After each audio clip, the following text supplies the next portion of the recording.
everything might not be fun. The politicians keep saying, why is our healthcare system so expensive? And like, duh. How does that make any sense? We'll figure it out. This is the thing, I'm just getting totally unhinged now, and I don't know what to do.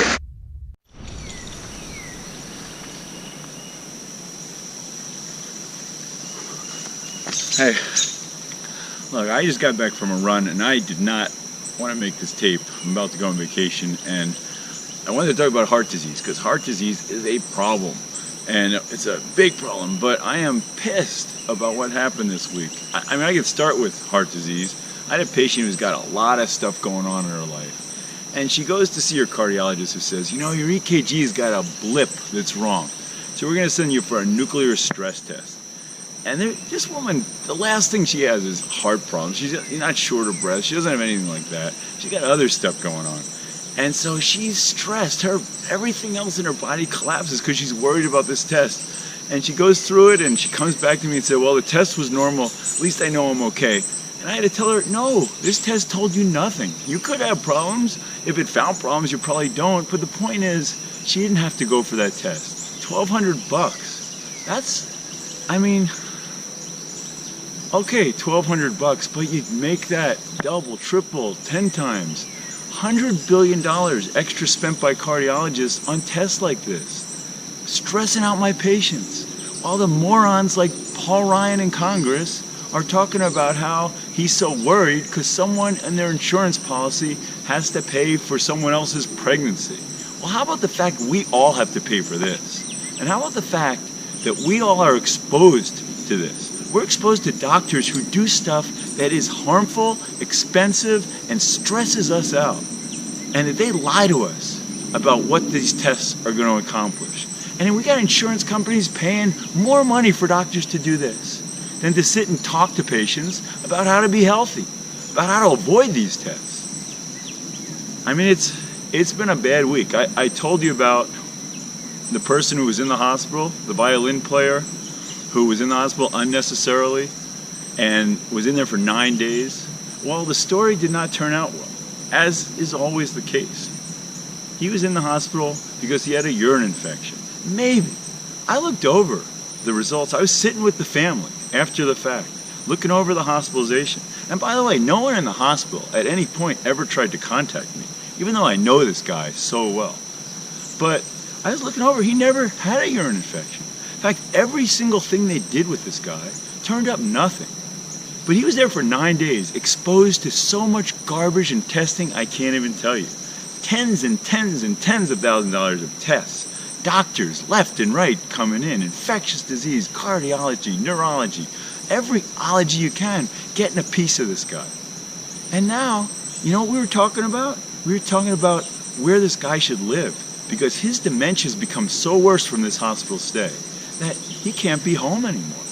Before the hospital, he was playing violin duets. He was writing his requiem. Okay? This is where we are. And this isn't the only one. I've had several others, but my friend and I, Steve, just wrote an article for Medical Economics about another one of my patients who was sent to the hospital from a nursing home with dementia because she passed out for like 5 seconds. They found another urine infection, which they always find. Seems like every single person in the world has a urine infection. Neurologist, infectious disease, cardiologist, MRIs, echocardiograms. This woman was exposed to everything. She has dementia. She got confused. She got weak. Like more than half of elderly who go to the hospital, she came back worse than when she came in. Tens and tens and tens of thousands of dollars later. How about a friend of mine's dad? Also, he was living at home, 88 years old, healthy. He was doing off-track betting. He was doing his thing. Well, one of his daughters decides, hey, Dad, live with me. So then they start looking and finding stuff that maybe was wrong with Dad. And next thing you know, he's in the hospital 3 times this month. Again, urinary tract infections. This time they put a catheter in. They can't get it out now. Then they give him medicine because they're worried about his blood pressure. He's probably been walking around with high blood pressure his whole life. Thank God he has high blood pressure, because he probably needs it to get through his narrow blood vessels. But the brilliant doctors decide to lower his blood pressure, and the medicine they do slows down his heart rate. And then they put in a freaking pacemaker.